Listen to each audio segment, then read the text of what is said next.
দর্শক, ঢাকার কমলাপুর রেলওয়ে স্টেশনের সামনে লাইনচ্যুত হয়েছে একটি কন্টেইনার ট্রেন।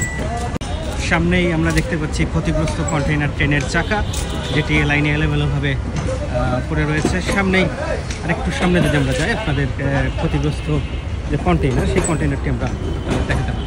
কন্টেইনারটি ভালোভাবেই ক্ষতিগ্রস্ত হয়েছে এবং এই কন্টেইনারের একটি সাইড কিন্তু ভেঙে গিয়েছে। আমরা ভেতরে বেশ কিছু মালামাল দেখতে পাচ্ছি। এটা কন্টেইনারের আরেক পাশ, সেই পাশটিও মারাত্মক রকমের ক্ষতিগ্রস্ত হয়েছে।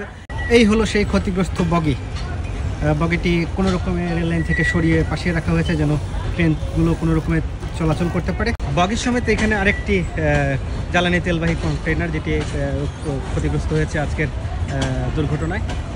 এটি আমরা দেখছি, এটিও কোনো রকমের মানে রেল লাইনের পাশে সরিয়ে রাখা হয়েছে। লাইনচ্যুত কন্টেইনার ট্রেনটির আরেকটি অংশ, এই অংশটি আমরা দেখছি